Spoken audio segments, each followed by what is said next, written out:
But sweet. I'll start again for the recording. So, hi, my name is Josh Rubin. I'm the founding president and CEO of the Learning Health community.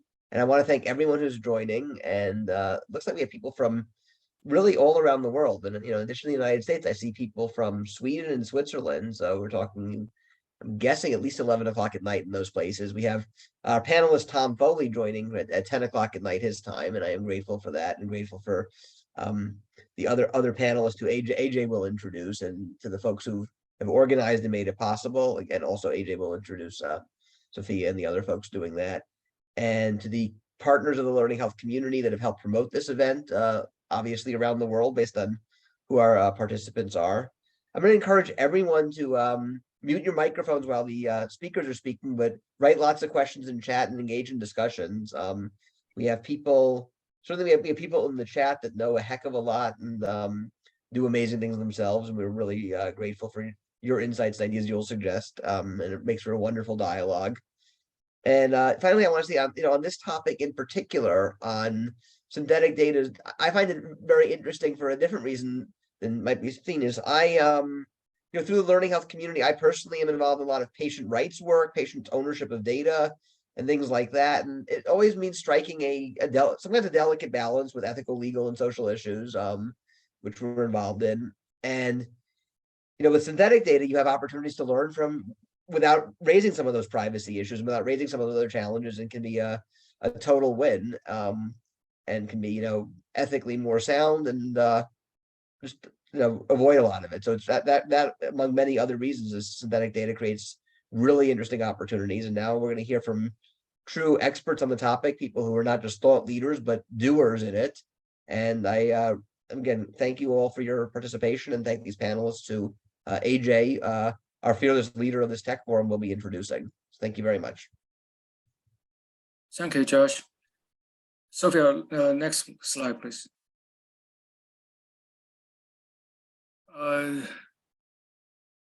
Josh already mentioned about this, so next one. You've got to thank our community outreach partners, but we do have partners to help us to promote this event. Next,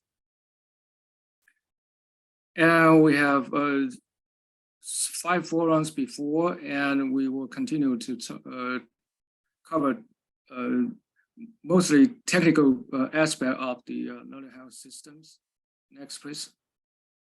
Let me introduce the true expert in knowledge management as well as learning health system, Dr. Bradford Middleton, and he will moderate this whole forum as well as the Q&A.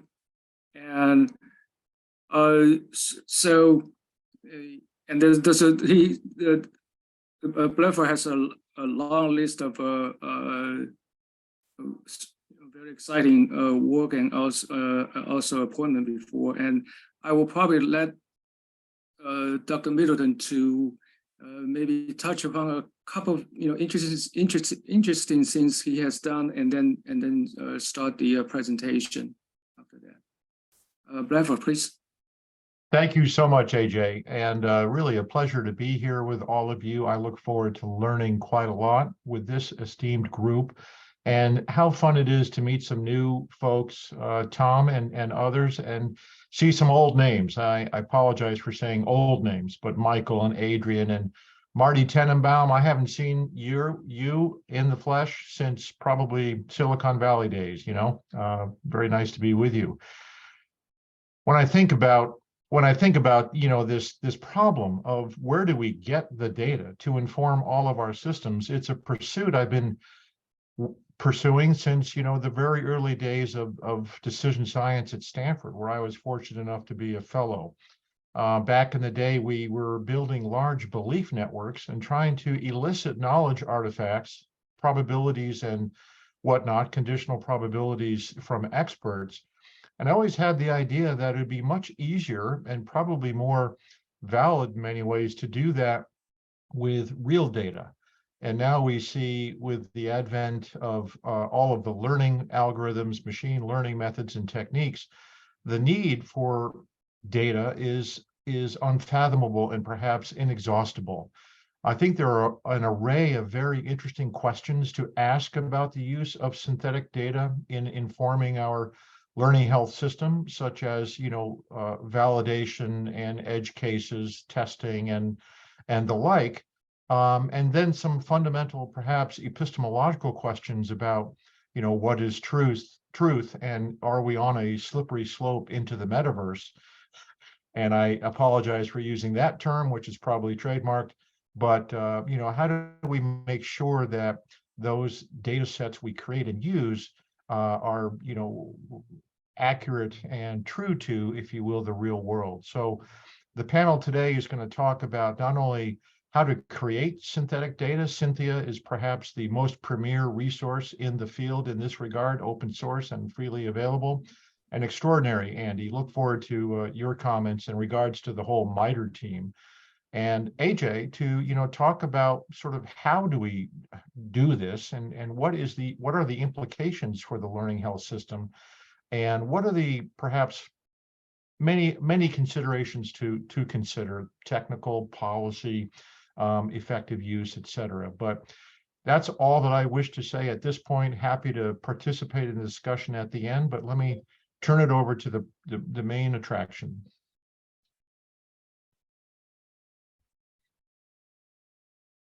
Oh, and Sophia, I guess I didn't even ask for slides, but That's all right. Let's go on to as you mentioned, the key presentation here. So I believe, Andy, you're up. Okay, sure. So let me share my screen here, and hopefully everyone can see this now. And I'm going to try to get into slideshow mode. And even though PowerPoint is acting a little bit weird for me, hopefully everyone can see my slides now. Looks Yep. good. yes. Well, thank you for that introduction. It's an honor of mine to work as a part of the Synthea team. So for those who don't know me, my name is Andy Grigorowicz. I am a software engineer at the MITRE Corporation, which is a nonprofit organization. We sort of our claim to fame is that we manage a few of the federally funded research and development centers for the United States government, but we also do a substantial amount of our own research. And so a lot of this work that you'll see in the Synthea project is in support of our Health Federally Funded Research and Development Center that operates primarily for Medicare and Medicaid within the United States, but also for CDC, the Office of the National Coordinator for Health IT, and the VA, many other of our health-related sponsors. As I mentioned, I'm a member of the Synthea team. I'm a software engineer, and so have worked in many aspects on Synthea. More recently, I was responsible for the simulation of COVID immunizations happening within Synthea and how that sort of impacts the spread of those with COVID within the simulation. And I'm currently working on how we can better simulate telemedicine encounters and what that can look like within Synthea. So why don't we jump right in, and I'm just going to do a little bit of window bookkeeping here just so that I can actually see my slides. Okay. So what is Synthea? We're talking about synthetic patient data and health policy simulations. So, how did we get here? Well, there are risks and costs with real patient data, and I think we sort of addressed those as we sort of came into this, but as MITRE, as part of our job, supporting the government, oftentimes we would have a desire to have some of this information, and we real information, and we needed something to fill our gap. Additionally, in our work at MITRE, we're often discussing with the government things like health policy, what would be the impact of applying a particular policy. And so being able to simulate those in something like Synthea allows us to look at these simulations, create a new health policy, let this play out in silico, as opposed to the real world, and then see how that health policy would impact the population, understand the pros and cons of implementing a simulation. So that's a role that Synthea has been filling for us. Let's see if I can advance my slides here. So what is Synthea, this thing that we've been talking about? It's a synthetic patient simulation. So it's open source, and it simulates the medical history of synthetic patients. If you really dig under the covers, what you'll see is it actually simulates individuals from their birth, either all the way through some particular time period, until the very instant you run the simulation, or until they wind up dying within the simulation. The goal, and one of the things we think it does, is output high quality health records. So that, sorry, my watch is responding to me here for some reason. But it outputs synthetic things that are realistic but not real. So one of our goals within Synthea is that you should be able to take one of these charts or one of the records that's generated, hand that off to a clinician, and we should at least be able to pass the giggle test, that there wouldn't be something in here that a clinician would see and would say, oh, there's no way that could possibly happen to an actual human.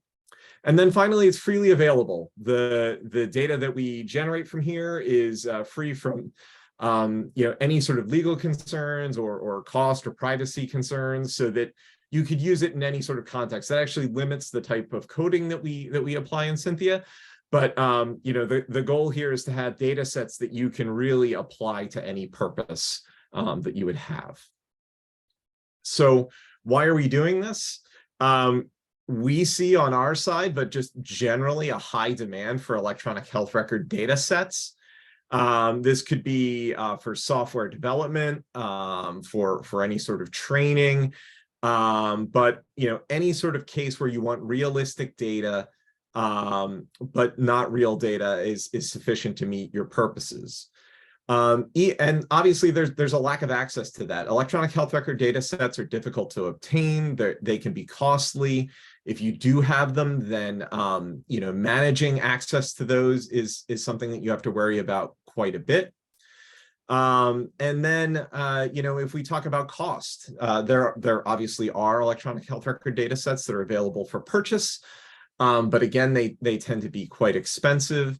And even if you do wind up getting access to some sort of data set, you still have to worry about re-identification of that data, or there may be issues that you run into if you wanted to publish research findings based upon that. You may have to go back to the organization that you purchased that data from. And then de-identified data can also be problematic. If you have de-identified or data that's been anonymized in some way, oftentimes there are ways to kind of unwind that data, or somehow poke through the data to successfully re-identify individuals within that data set. So if you're working with synthetic data, that's not a concern that you have to worry about. There's no sort of real basis for this. It's not based on individuals, so therefore you can't go back and reverse engineer it and reconstruct people. So how do we go about doing this in Synthea? And Synthea is actually probably a little bit interesting, or perhaps old school, depending on how you want to look at it, when we're talking about a patient simulator. There's no real machine learning to speak of within Synthea. The way that it works is we have our clinical disease modules, or which are represented by state machines. Those are really driven by these clinical care maps and disease progression maps, and they're sort of combined with incidence and prevalence statistics. So when you run into how a disease behaves, or how someone is affected by a particular disease in Synthea, it's not that it was picked up by some machine learning model. It's that there was an individual, normally a combination of a clinician and a software engineer, that are sitting down to kind of model that disease progression and find the appropriate statistics to apply. So those wind up, you have all of that information. That winds up being combined with demographic information, so sort of census information, information on healthcare providers and cost data. And then finally, there's some configuration information that you can kind of sprinkle in. that all of that comes together to create a synthetic population. And it really happens through this simulation of an individual being born. That individual being born is where they're born is being driven by census demographics. Their race, their ethnicity, where they are placed within a state within the United States. And then it walks through time from their birth time through those clinical disease modules, looking at those probabilities, what will happen to that particular individual. And then you can choose how much of that you want to export. So you can look at someone's record from when they were born. It could be in the 50s or 1950s, 1960s or earlier, I suppose. All the way up to the present day or when they are deceased within the simulation. And then you have the ability to export all of that information, claims information, information on the providers they visited, and so on and so forth. So what did we model within Synthea? Obviously, simulating the entire human condition is likely impossible. The approach that we took is that we started out with the top 10 reasons to visit a primary care provider, and then the top 10 reasons for years of life lost. And so that was sort of a starting point, and then it grew organically from there. So after we tackled those things in our usual work for MITRE, as we're working with some of our government sponsors, they were interested at looking at a particular condition or disease or something that we would want to see in the simulation. So we would then build it in. And then also we've received contributions from the community. So Synthea is an open source project.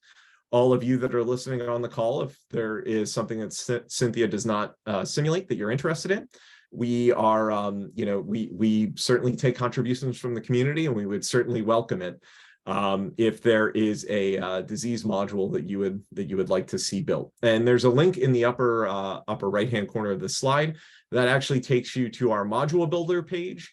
And we have graphical tools that are available to users. So it's not like you have to sit there and code this thing up by hand. You can actually use a graphical user interface to kind of build out that flow of how someone would flow through a particular disease progression.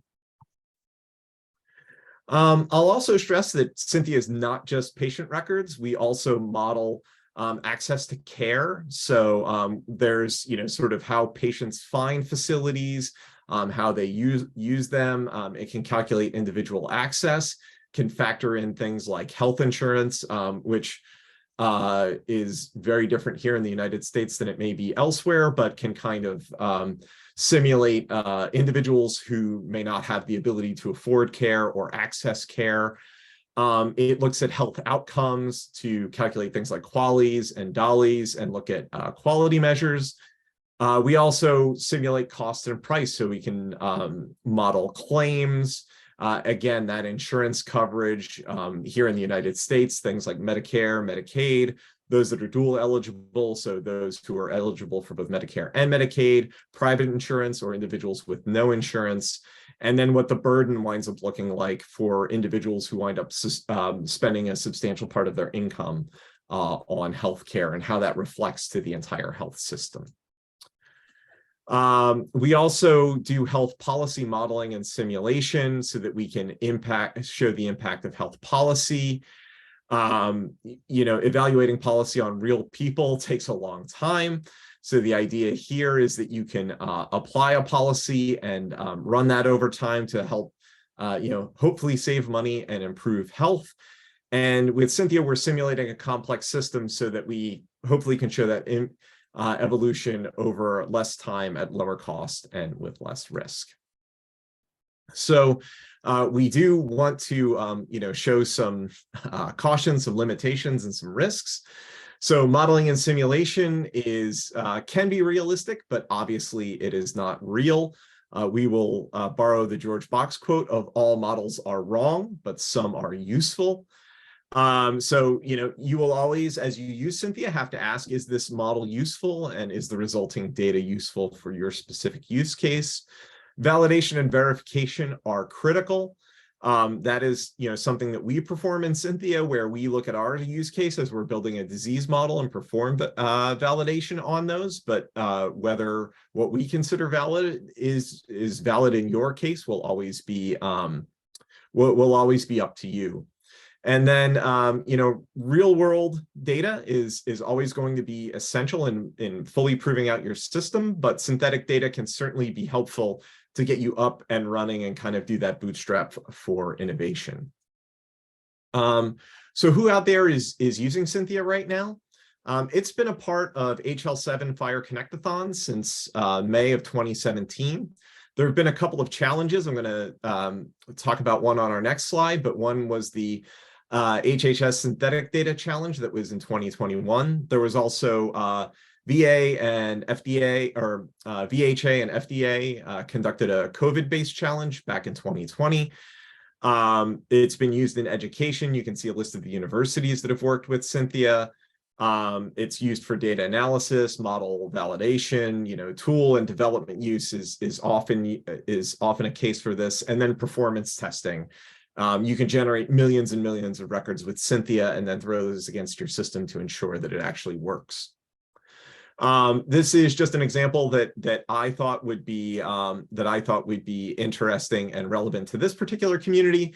But what Synthea was used for a challenge with the Veterans Health Administration and the Food and Drug Administration within the US here, where they use the Synthea data set. And Synthea has a module to simulate COVID-19, individuals contracting and progressing through and either recovering from or dying from COVID-19. And so they provided a training data set, and then which was based on the synthetic data, and then also sort of left out the or had a testing data set and used that to try to predict patient outcomes from COVID. So they were able to then get some information out of that. And if you follow the link, it actually, that challenge is over, but you can see the results from that particular challenge. So synthetic data supporting learning health system development. I think that there are some interesting ways that could happen here. Systems like Synthea can generate batches of patients, which I think our next author will kind of talk about. That's how Synthea was used, which can be sort of incrementally introduced into learning health system algorithms.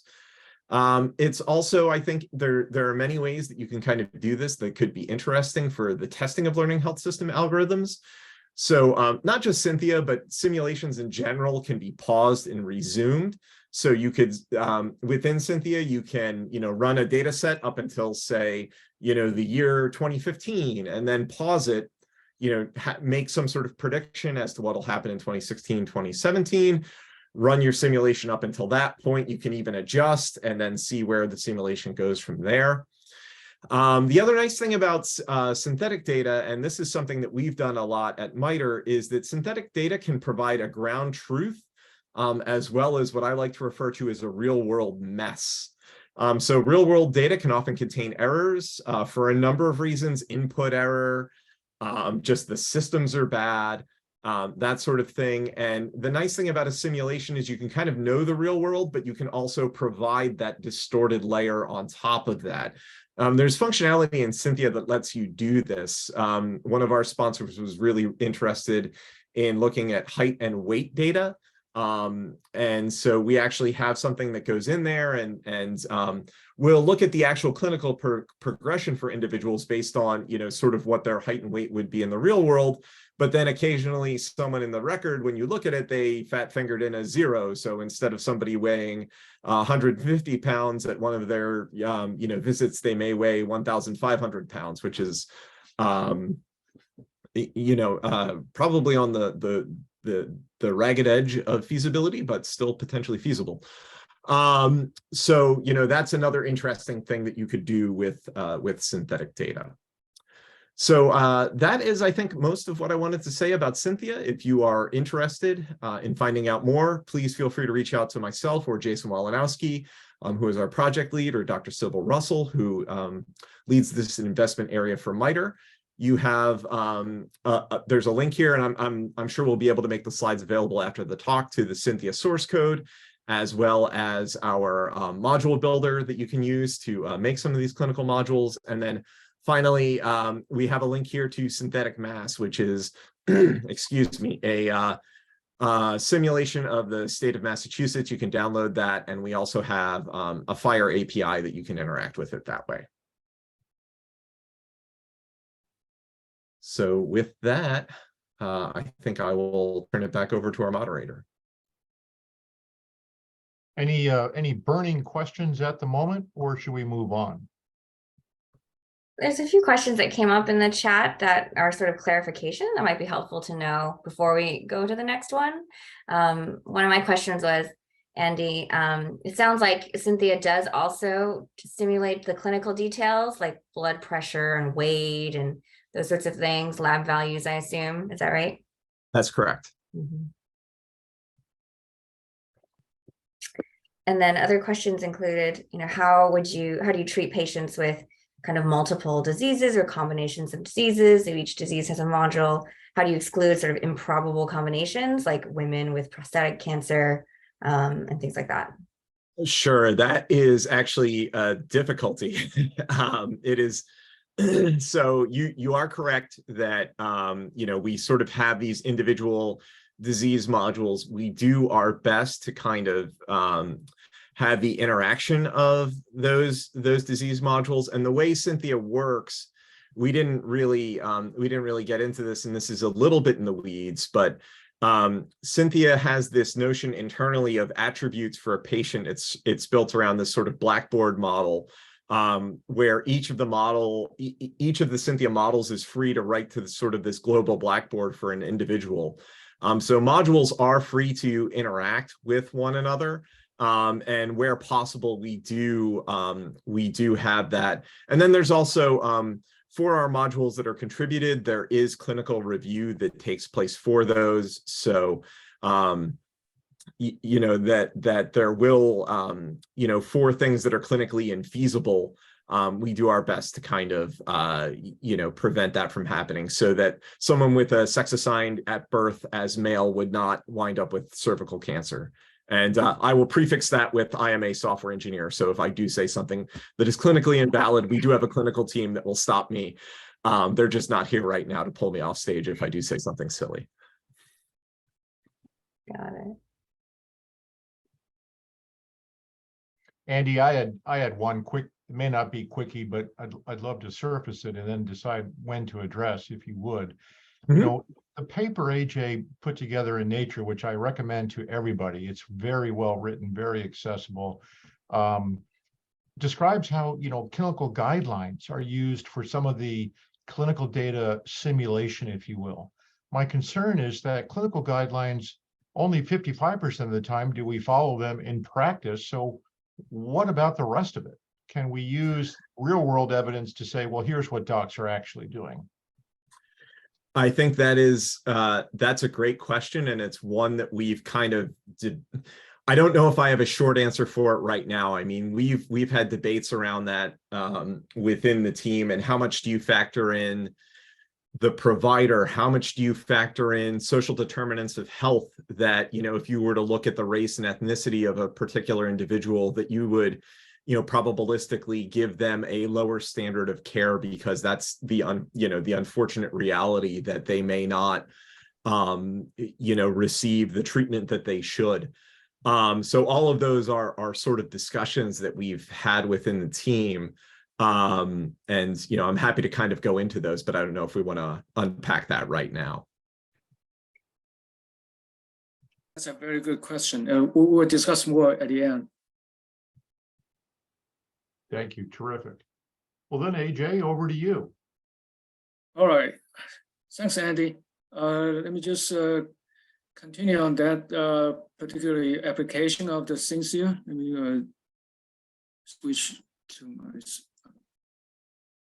screen.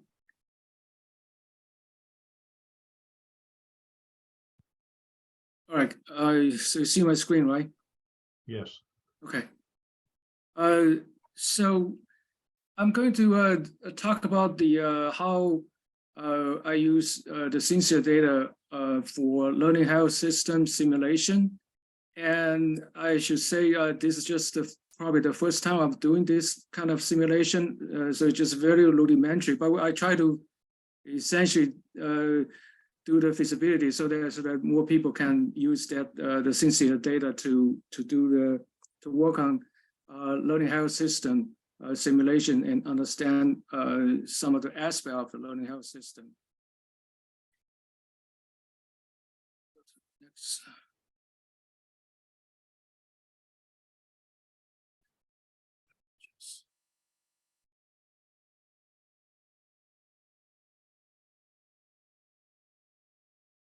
I have joined the learning health system movement in the early days since the first National Learning Health Systems Summit, and that got me very interested in this vision of learning health system. So throughout the last several years, I'm working on how to build a platform to connect hospital and community and clinics in rural area, as well as doing simulation recently.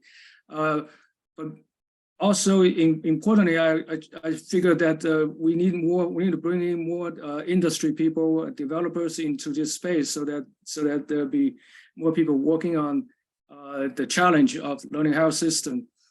Because the progress in the learning health system is actually quite slow, in my opinion.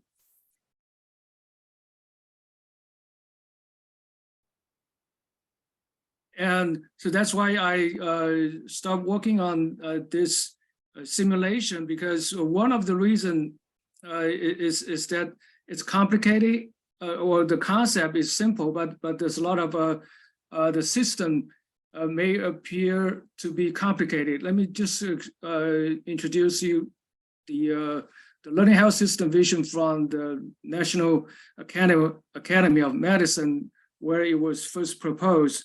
And basically, there are a series of reports from NAM which describe what this learning health system is about and where we are, the whole healthcare system should be going to.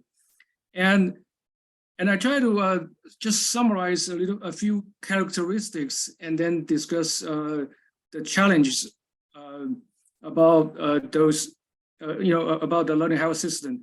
And one of the main characteristics of learning health system is really about embedding research in the practice, in clinical practice.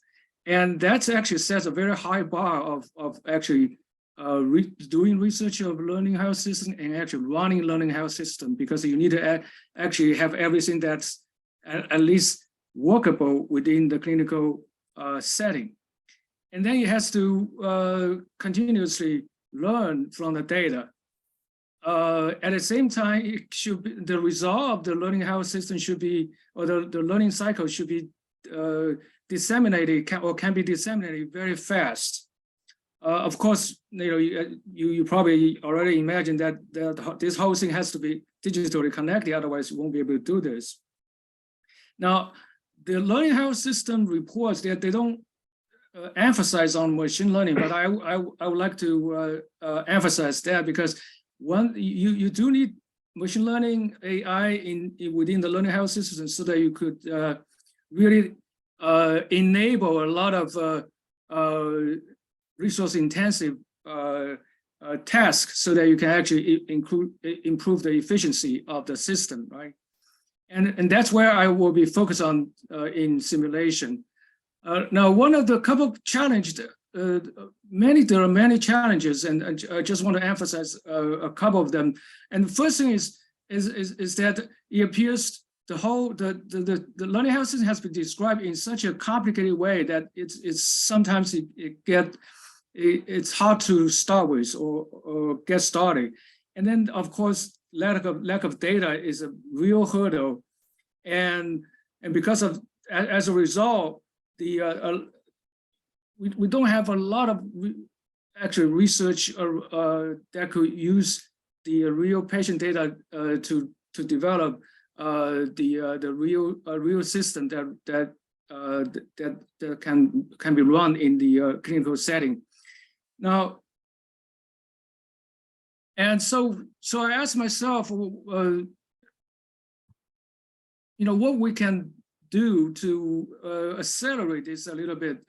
So my strategy, my recent strategy is try to break down the whole complex learning health system to small units, and then try to simulate the small units so that we can get some data sets, and also start even provide a data set for the community so that we could get more people to start working on this and get so that we can learn from the simulation.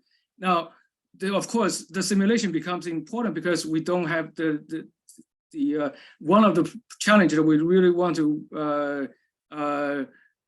overcome is the access of the data. So since the synthetic data becomes a natural choice of doing this experiment. And I choose Synthea to do the simulation. The number one reason is actually, in fact, that it is free of privacy concerns. So that's because the Synthea data is not created from a real data. It actually create from the public available data. So you, from the beginning, you don't have any concern of the privacy when you use the data, and that's important for our end goal, which is actually share the data broadly, freely, and on the public domain. So the Synthea data, I just want to describe a little bit about the Synthea data in terms of how to, in the context of using it for machine learning. One is that we have, I actually just mentioned this. There are two types of the synthetic data. I choose the Synthea because the reason I just mentioned. The other type is the synthetic data are generally from the private patient data, and we may cover this in the future forum. But in terms of the Synthea data, Synthea patient data, you generally essentially you model each patient for their lifetime journey, and with different modules of the disease and conditions. And currently there are over 90 disease modules within the system already, so you can get a starting point or at least a baseline.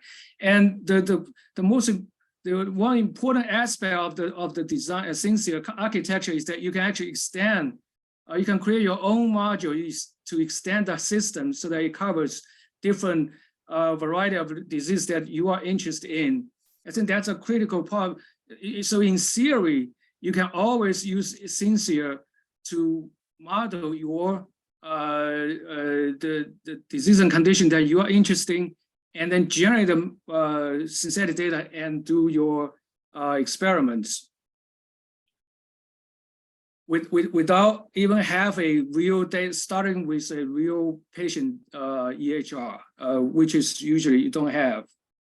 Now, so the experiment that I was trying to do is really to ask the first question, because can we use the synthetic data to simulate the learning cycles, and the learning cycles within the learning health system, in my experience, is more about machine learning cycles. So and the way to and I took a very simple approach to do the simulation, which means I can simulate 5 sets of data, Synthea data with different size. So you could essentially increase your number of patients within your simulate or synthesized population. I started with 30,000 patients, and then you increment by 30,000 at each cycle. So you get at the 5th cycle, you have 150 patients within your population. Now the experiment, the simulation I'm doing is use lung cancer risk prediction as example. and you want to calculate it, determine how many patients are enough in terms of simulating a larger clinical setting or a hospital that at least within a considerable size. So I usually use a 1 million patient hospital as a example. So so for lung cancer, you would need to have, based on the calculation, you need to have 150 patients at the end of your simulation process. And so to simulate this, to do a simple simulation of the learning cycle, you run the machine learning for each data set, and then you plot it and then see what kind of changes that you may have. Now for simulation, for the machine learning in the simulation, I essentially use the whole set of data, and I call it and each set of data you can actually consider as a simulated EHR of different size, right? Because it has complete medical records for the patient in many different domains, similar to a real EHR. So when I do the machine learning, I would use this so-called EMR-wide machine learning, meaning you use all the factors, health factors available within your medical records, the simulated medical records, and then you use some common machine learning algorithms. So I use 4 different algorithms, and the main one is XGBoost, which is an algorithm simple to use and fast. So for essentially the result is plotted on this graph. It's actually pretty straightforward. As you increase the number of patients from 30,000 to 150,000, you actually can get the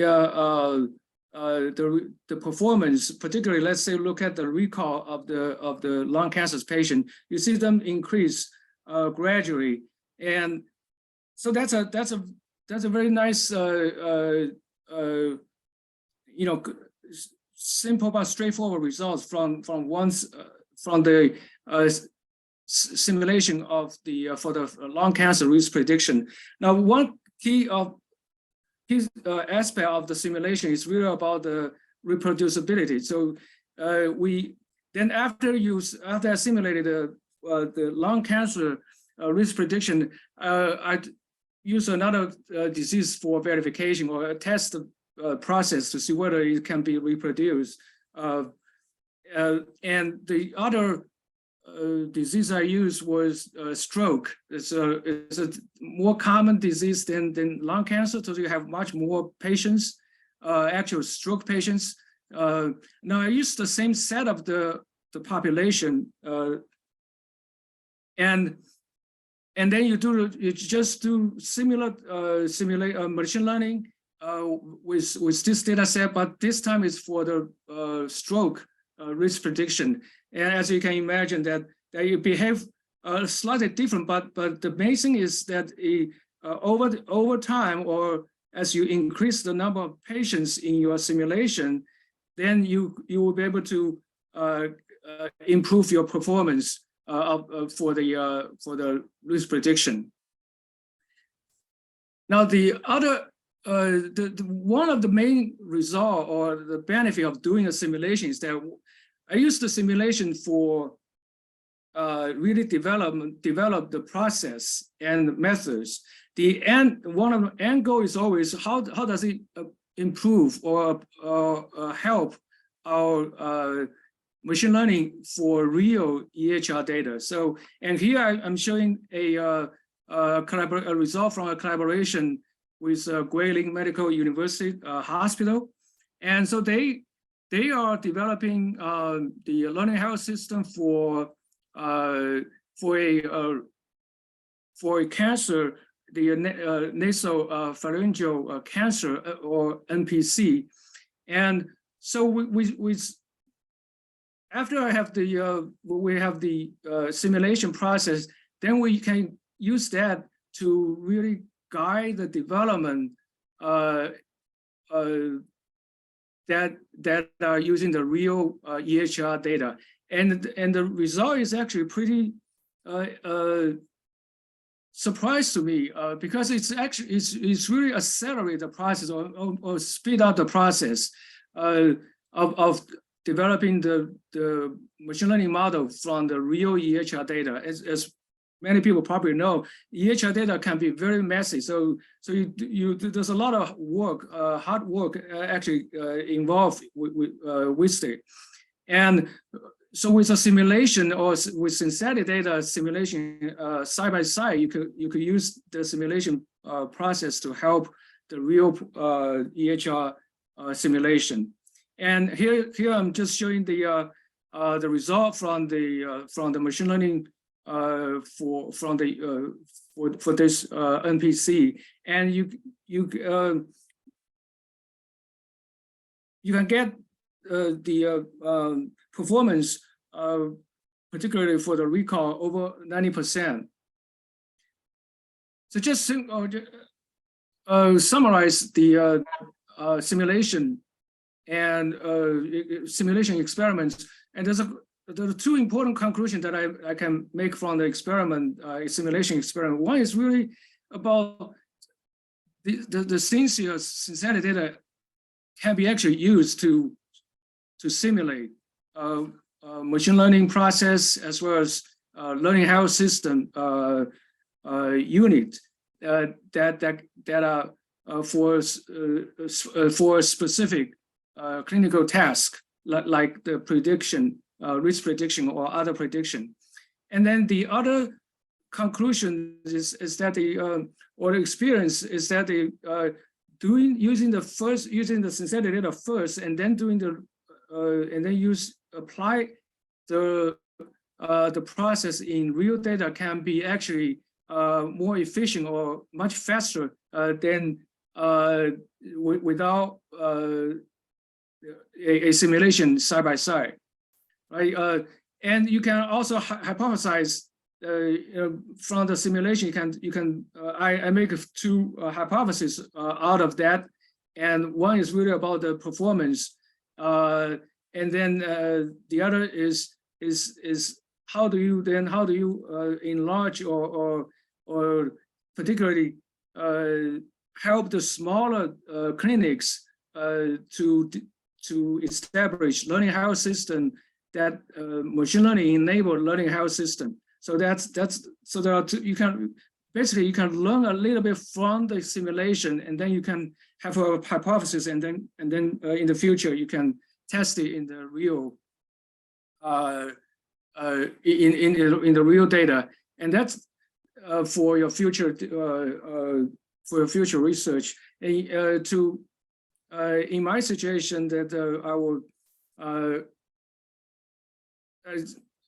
I think based on my experience, this synthetic data approach plus real data approach and the combination of these two could be an interesting things to further verify and use. So I will probably work with more clinical teams to see how that can be help their machine learning development as a learning health system development. And once we have the machine learning enabled learning health system establishing one at least in one hospital, then we could figure out how to apply that over a clinical research network for the to help the smaller clinics to enable them for the clinical task that requires that can be helped with the machine learning models. So from this approach, we can actually quite quickly generate many papers for our collaborators can actually generate produce quite a lot of results within a shorter time frame, And now, so that's about the simulation itself and then the result. And I just want to quickly mention that one of the other important things from the simulation is that we want to provide the data, the synthetic data on the public domain, so that anyone should be able to use it for the experiments. So I started to deposit the data that I generated on GitHub and Harvard Dataverse, but this is just the beginning. So I will encourage our future collaboration to deposit more data into the I call the Open Learning Health System synthetic patient data repository. That's all for my part. Thank you. Thank you, AJ. That was just terrific. And obviously a lot of things going on, but let's open it to the floor. Questions in the chat or other questions crossing people's minds? AJ, I was wondering, when you think about combining disparate data or data from different synthesis environments, to what degree can that be done safely? Is there a metadata schema of some kind that can help us there, or how do you approach that? Well, you asked a great question. Yeah, so far I haven't seen maybe a data standard or at least a model type of a framework available for doing that. Maybe Andy knows more about that kind of things. But it's an interesting that I may actually give I may need to start working on that, because that seems an important piece. If there's nothing available so far, we do need something like that available. Andy, do you know anything? I don't. I mean, the thing that would sort of I would find of interest is just understanding what the simulations or synthetic data would truly cover. There are conditions that individuals wouldn't have within Synthea. So, but another simulation may have it. And if you were to combine them both together and then look at the, prevalence of that particular condition, it's going to be sort of diluted, because, you're not going to see any, you're not going to see any portion of that represented in one simulation or another. So I think there's certainly going to be concerns, but it's not a topic I've really considered all that deeply. Other burning questions? So I have a question. I have experience, let me turn on my video, with predictive risk models. Back in when I was a fellow, I developed one. And so what your diagram reminded me of is kind of the validation step in building predictive risk models. But the question at hand is the combination of population versus individual data. And so with learning health systems, your simulation model is great because it can definitely be used for a lot of different things. But in learning health systems, what's the typical data set that you're dealing with? And are you really more concerned about in the learning health system, the individual applications, and like the QI methods might have different graphical representation to demonstrate the effect, in implementation? Let me answer that. Try to answer that. Yeah. So in my the first thing is that I'm not talking about a learning health system like the whole hospital. I try to sort of break it down into individual tests. So for a risk prediction, we're really talking about, let's say, for example, learning lung cancer risk prediction, and the main use of that risk prediction is for early detection, and very often you will be using in a screening situation, right? Yeah. So with this context, then you are dealing with EHR data. are dealing with EHR data, Mhm. and you want to use EHR data to build a machine learning model for learning for lung cancer to start with as a starting point, because you have to use the existing data as in a retrospective way, and then you can place into a learning health system, meaning you have a learning cycle where you do the prediction. I mean, the doctor actually use the risk prediction model to actually make recommendation, right? And then you generate the data and and the data will be stored in EHR. And so you have this cycle where you generate the data in the EHR, and then you take the EHR data and you relearn, you do the machine learning again. So through multiple cycles, you tend to improve. We hope to improve that the performance for that specific particular task, right? And this is just an example. And you can use the same mechanism or the process for every other task as well. Yeah, no, it seems very useful. It's an interesting application. So thank you for the discussion. Thank you for the question.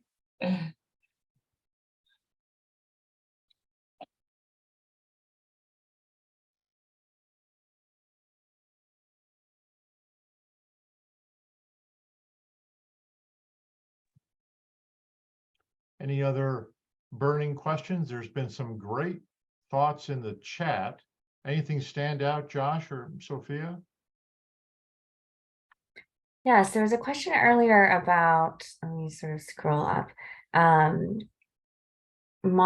Could Synthea be used to simulate the effect of introducing new clinical guidelines, for example, new clinical guidelines in cancer or cardiology? And I'd be curious if that's possible, and what is the general approach that you go about doing that? Yeah, so you could definitely do that within Synthea. And one of the ways that you would do that is that you would generate those new, you would build those new guidelines in a Synthea module. And then it would be, you could essentially run the simulation and then, with the old guidelines, and then essentially swap in the new ones. You can remove, like a previous, the previous guidelines in a particular module and swap in the new ones, and rerun the simulation. And Synthea even gives you some ability to kind of control for the patients that get generated. So, as it goes through the randomization process, you can essentially say, start with the same group of individuals so that you would see, you would use the same source of randomness and kind of progress them through the same simulation. So you would even if you said, like, let's take 10,000 patients and run them through this, simulation, you could essentially get the same, starting with the same random seed, get the same, random, if you will, 10,000 people and progress them through that. And then, compare the data sets you get afterwards. I see. Andy, another question from Adrian. Adrian, if you're available, come online. Is the synthetic data generated by Synthea exempt from data protection laws? Well, I'm not a lawyer.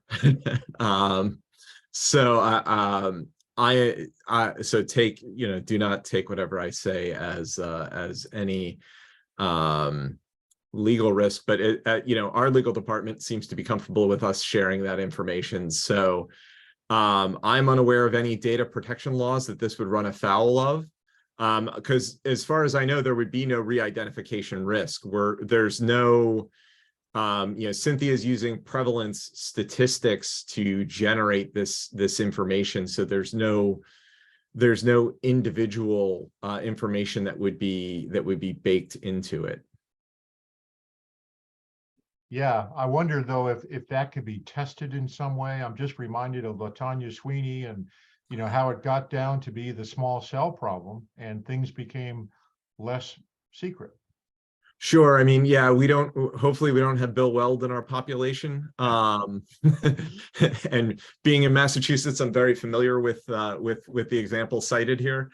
But yeah, I mean, I suppose there could be, the issue or the weak point that would be here would be if the prevalence information that we're using does have, small cell type problems. If we base things off of census data, we base things off of, often we're doing research on sort of prevalence or incidence of conditions. If that source information, didn't have the right suppression criteria, then that could potentially leak into the data. So that would be, if there was something that was identifying or would push the simulation down a path in the source information we use, then yes, we would sort of blindly pass that along. So that would be where I would find the risk, or where I would think there would be a potential risk. Adrian, any follow-up? Well, I would ask about intellectual property fallout. As for example, we've seen when data is used to train machine learning models, then there might be claims from the clinicians, let's say, or the systems that generated data to the intellectual property that was being used in a privatized sense, for example. So I could imagine that people who are contributing increasingly sophisticated models into Synthea, if these are then being used in non-open source or for-profit ways at large scale, they might be upset, if not actually legally challenging the thing. So this would have nothing to do with patient data. It would have to do with the clinician and exploitation of clinician data, if you would. So if I could try to replay the concern, is the concern that the models themselves could potentially be used to train some sort of system, and then someone would sort of come back around, like using some proprietary model weaponized against Synthea then at that point to say, you can no longer keep this open source because it's now, we've built a model on top of that, and therefore you've run afoul of that. Is that the concern? No, the concern is more straightforward. Clinicians work in an open source environment. They educate each other and others freely as part of the profession.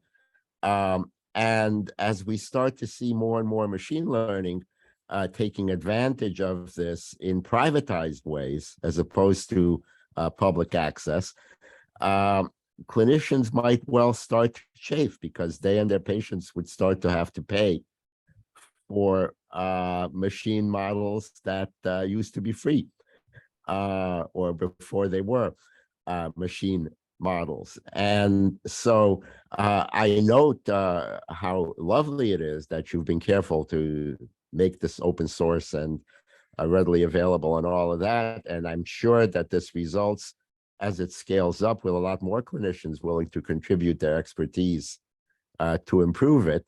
And I want to make sure that your IP guidelines keep that cycle, that virtuous cycle going.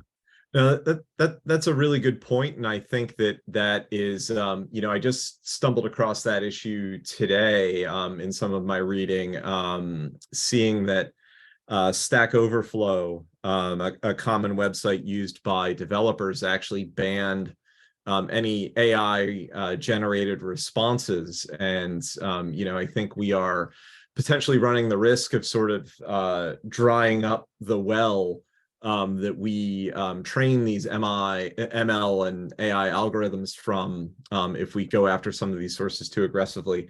To be honest with you, off the top of my head, I'm not familiar what the IP contribution policies are around Synthea. So you do raise a good point, and that's something that I'll bring back to our team. We have we distribute Synthea under the Apache 2 software license, so that it is freely available and reusable, and it is commercializable under that sort of license. That's something that we do think is important.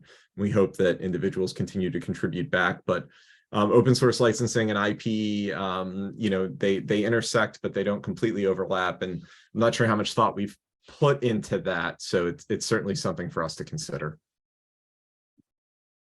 You might want to look into the Microsoft GitHub Copilot situation as a model for what might happen here. Okay, sure. Thank you for that feedback.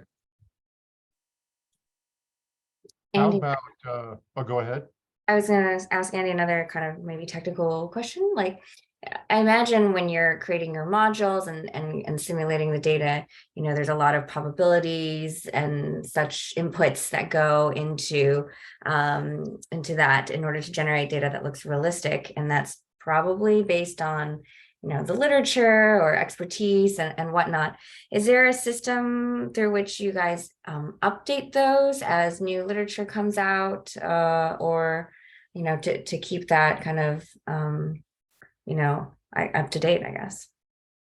Yeah, I mean, I wouldn't say there's really a system. It tends to be sort of interest in where the work kind of drives us. And so yeah, I mean, we do our best to kind of keep it up to date, but I know, like, if you just personally from what I know, and what I would be itching to get back around to, COVID, like our COVID simulation around how COVID spreads and immunization is very Delta focused.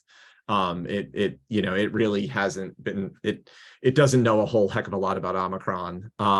So, that would be an area to kind of go and address things. So we've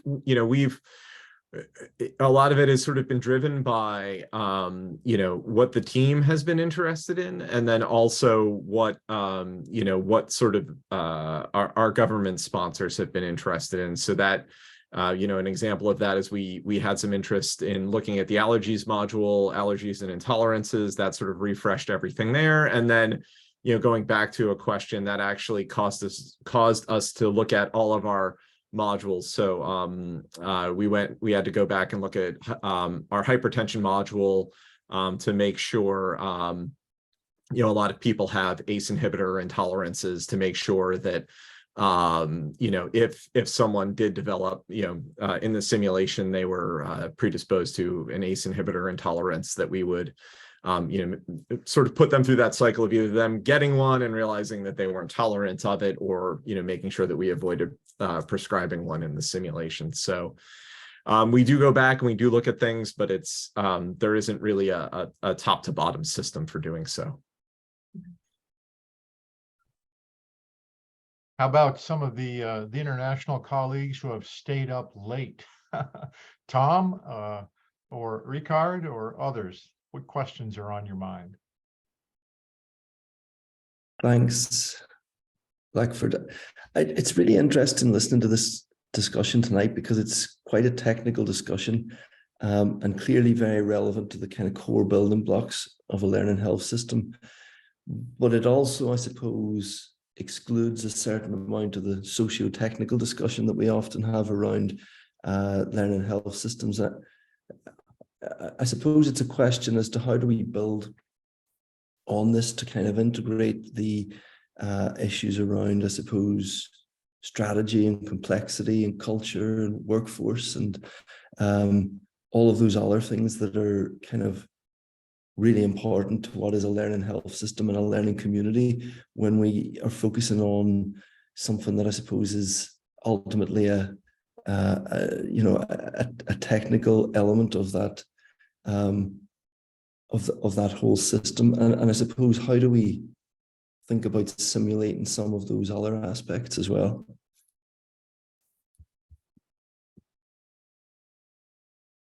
I'm not sure that there will be an answer to that. It's a difficult one. A whole host of important issues. Josh, you got Yeah, it will be very interesting to include, simulations of social aspects, and many other contributors to a future learning health system. I think we're just in the beginning of doing, thinking about how to do the simulation of learning health system. That the question you're asking is probably the one that we're going after, and we will probably also discuss within our community as well. It should be a lot of questions raised and then try to answer those. Bradford, I just caught your question. Other thoughts, questions, comments? One thought crossing my mind is we struggle sometimes with the problem of priors. That is, the prior probability, of course, disease experience and burden is different in different locales due to different prior probabilities and whatnot. And on a recent conversation I was in, I made the suggestion that all AI necessarily may need to be local. So if we think that AI needs to be local because medicine is local, what do we do to create local simulation data sets, and how do we know when they're good enough? I know that's a lot.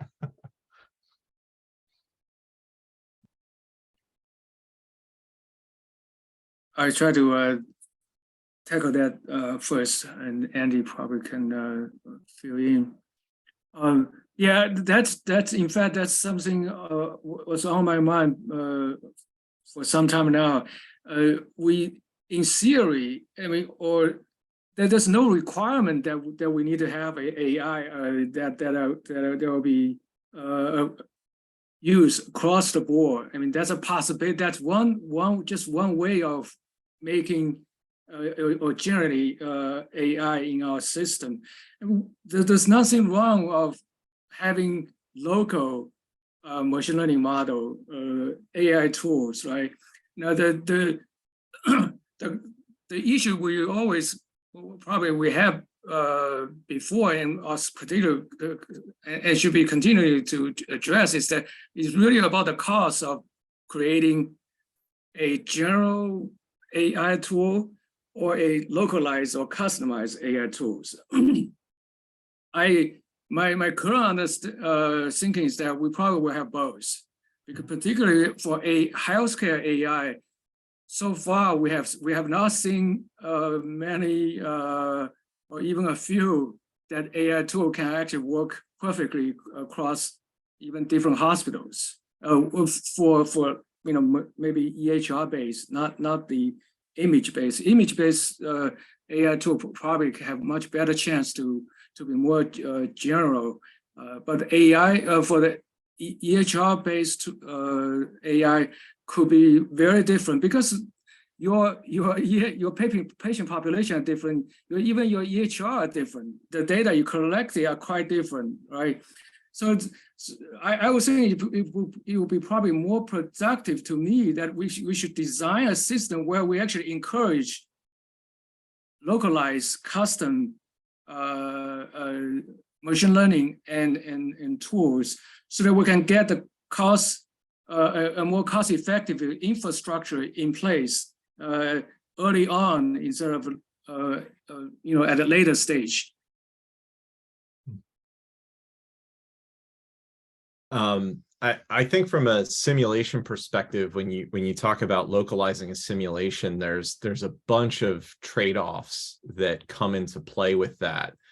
And again, I'll sort of draw on some of my experience that I had with Synthea and simulating COVID, and particularly COVID immunization. Right now, COVID immunization in Synthea is driven at it's reflective of the United States, and the odds of someone getting a COVID vaccine in Synthea is driven at sort of the national level by age. Now, we had access to state by state data or even county by county data in the United States, but then I have to package up, how many people got how many shots in every county in the United States with every Synthea simulation that I send along. And so eventually, if you think about that, for all these priors that you were talking about, Sure, we have access to you have access to a lot of prior probabilities, but then the simulation package that you start to ship along to people becomes pretty large. So we're trying to find that sweet spot. And then there's sort of the technical I think there's a little bit of a social and then a little bit of a technical issue in there of, if the data is more open, then we can always reach out and get the data. So if you say, I'm particularly interested in Middlesex County, Massachusetts, which is the county that I live in, can we reach out and pull down that prior data from some open data source, which would be fantastic if we have more open data that's available to us.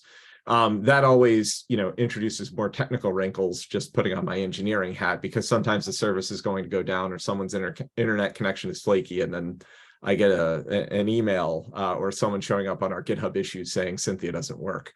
So there's always those trade-offs that we have to worry about.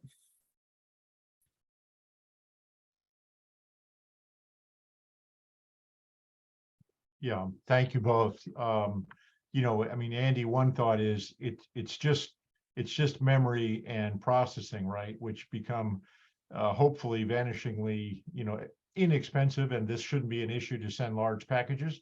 But I'm also reminded, I'm old enough to remember, Jack Wenberg and small area variation, which was incredibly important to discover and then try to correct or mitigate, when the incidence of coronary artery bypass graft and surgery in New Haven was sixfold different than it was in Boston and all that stuff.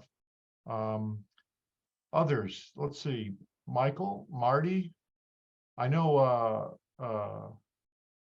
there was, we disappeared. Other questions coming to mind, anybody?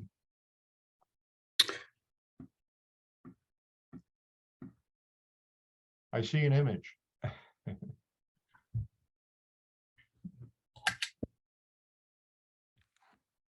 Yes. Yeah, I just have a comments because the traditional we have evidence-based medicine, and then now we moved to the personalized medicine. So someone said that traditional we have the evidence from population is averaged person.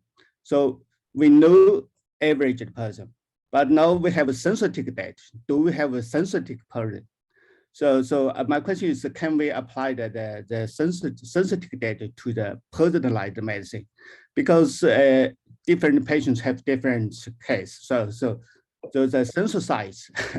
So maybe it's still in the traditional paradigm, the population level, average level, or census size. Census size some way is average. So my question is how to apply this to personalized medicine in this paradigm. What's the difference?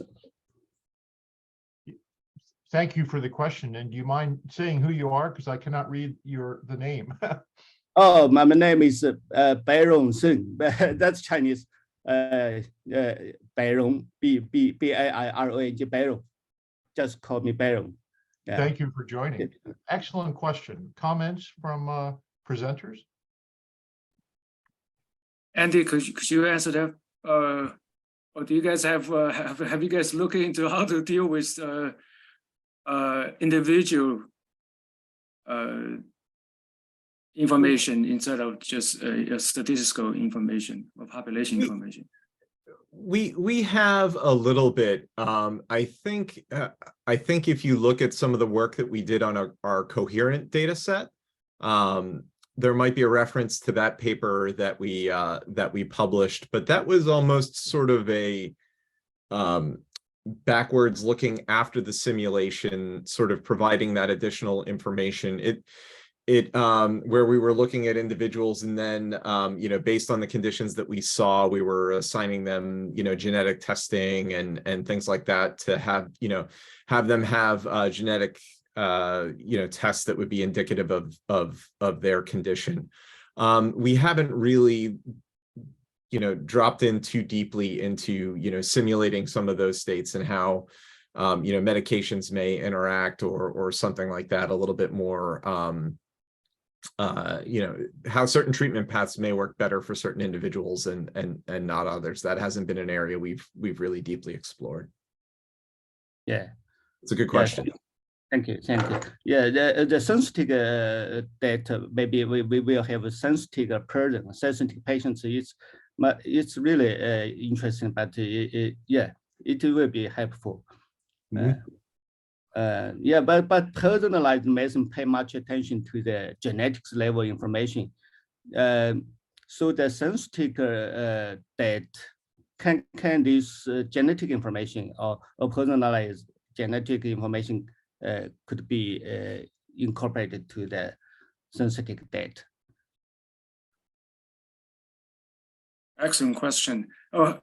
Andy, have you guys actually considering how use any biological like the genetic information in your data set for synthesizing the patient? Yeah, the future, I think in the future, the genetic information will be incorporated to the electronic medical recorder. So yeah, if you synthesize the EMR. At the moment, we're not really incorporating any of that genetic information into the simulation. It's something that we, that is certainly possible. Again, I'll have to put a reference back into our coherent data set paper so you can kind of see some of the ways that we went and we did that. I think it, again, this gets into almost our last conversation a little bit in that, it depends on what you want to use the simulator for. When we were incorporating genetic information, it was slowing down our simulation by probably about tenfold. So, it really depends on what you're, like any tool, it'll be more effective at what you're really hoping to, get out of it. But, it certainly, there's nothing preventing you now from within Synthea from, generating different, markers in someone's genetic information, and then using that to, drive the clinical modules, all the sort of, places or hooks that you would need within Synthea are there for you to be able to say, this person is going to be more predisposed to, a particular cancer or some other condition, and then, being able to spit out that type of information. So, it would be possible, but not something we've really explored all that deeply. Okay. Yeah, interesting. But that's the starter for the learning health system. With that sensitive data in the next step, maybe in the future, that could be incorporated to that system. Okay, thank you. Thank you. I see another image. Ricard. Hey, Ricard. Yes, I'm online. Good to see you. Good to see you. Thank you. So I've been listening. Actually, I have a comment. We have a lot of registries in Sweden, national registers, health data registers, 8 of them, and about 100 national quality registers. And it seems kind of difficult to convince them to use synthetic data from the registries. I sort of lack the skills or evidence to sort of convince the people responsible for these registers to make synthetic data from there, because they have, huge repositories in their national registers. So the registries, so it should be really interesting to try to synthesize this data and to share it in different ways. But it seems difficult to find the use cases where you could really show that this is helpful in health economics analysis or educational matters or testing your systems like you have been discussing and so on. So maybe not now. I suppose we are a bit late in this webinar, but maybe in a future discussion we could maybe look at more of the use cases and benefits from using synthetic data. I need some ammunition to you need help to figure out how to yes, convince I need some people ammunition. to go this. Well, that will be certainly our next thing to do. It's an excellent question. Yeah, And, yeah. you know, I wonder, AJ, I know we're coming up to the end Yeah. of our time. Yes, But yes. if Marty Tenenbaum is still on, I'd love to offer him maybe the opportunity for closing comments. In particular, Ricard, your question makes me think that Marty might have insights across different industries beyond just healthcare, where synthetic data has been used effectively. Marty, are you there? Here we go.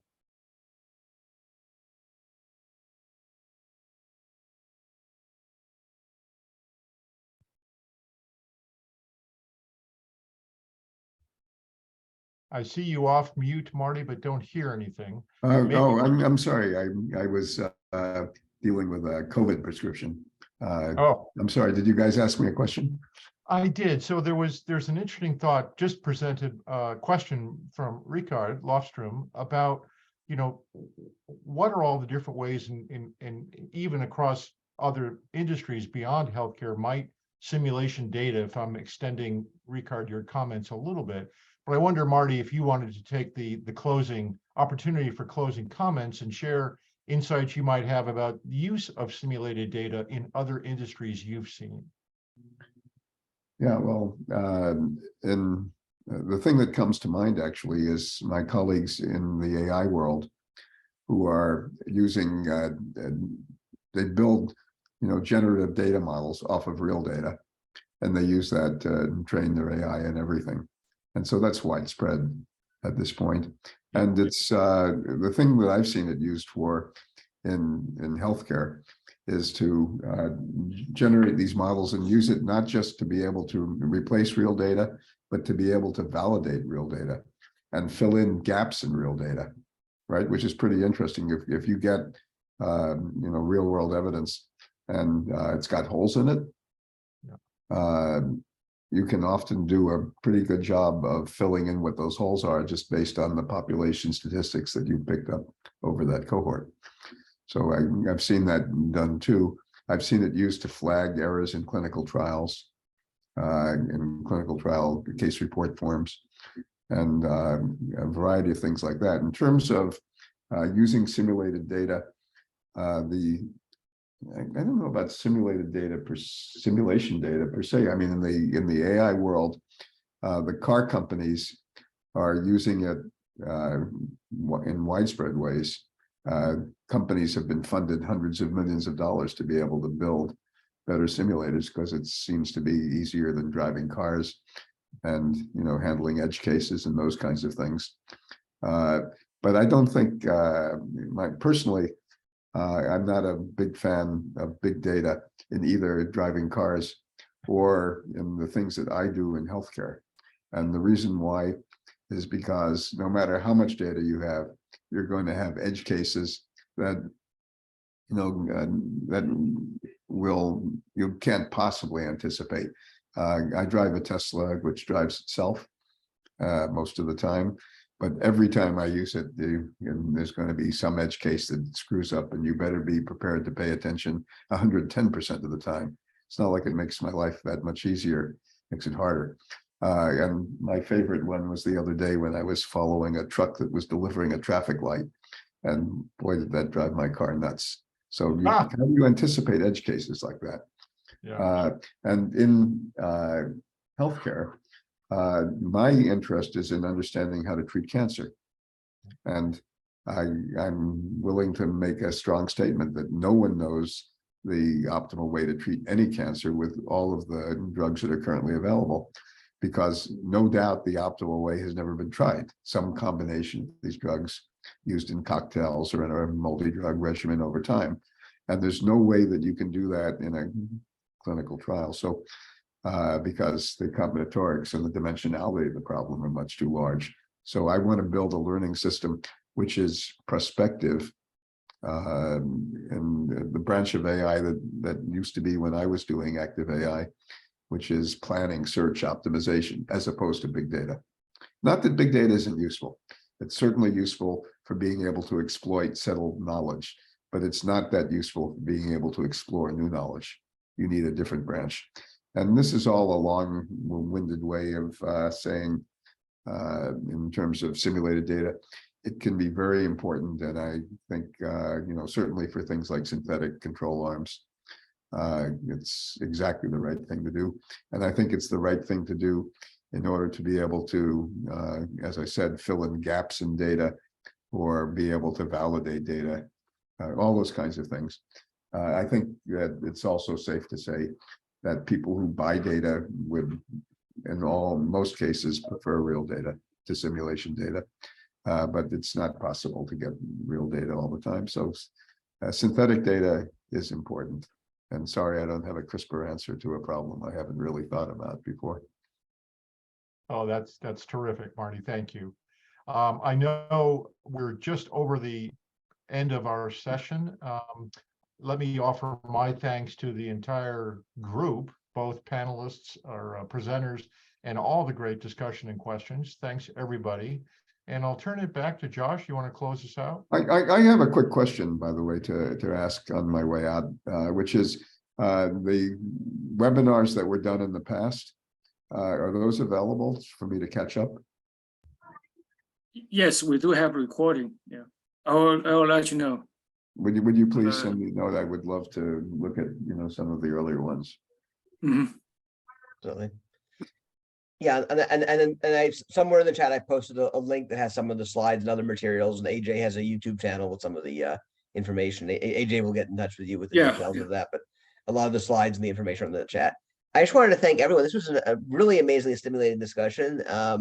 Thank you to our panelists. Thank you, Blackford, for doing such a great job of moderating. Thank you, Sophia, who I know has to go. That's only why I'm rushing this, because Sophia for helping so much and for getting Stanford to donate the Zoom capabilities to make this possible beyond my the personal Zoom I use for other LHC things. The extra power of this is very helpful. Really, this was an amazingly engaging discussion, literally around the world, with amazing panelists and also absolutely amazing people that joined the chat. That are participants, and just always such a pleasure to have 25 brilliant, accomplished people on these kind of meetings. Making so much great stuff out of this. So let's continue the discussion we have the LinkedIn group that AJ created. Let's continue the discussion there and see everyone on the next forum. And please always reach out to any of us individually if you want to discuss further, or take any action further. So thank you very much, everyone. Yep. Thank you. Thank you. Thanks a lot. Bye-bye.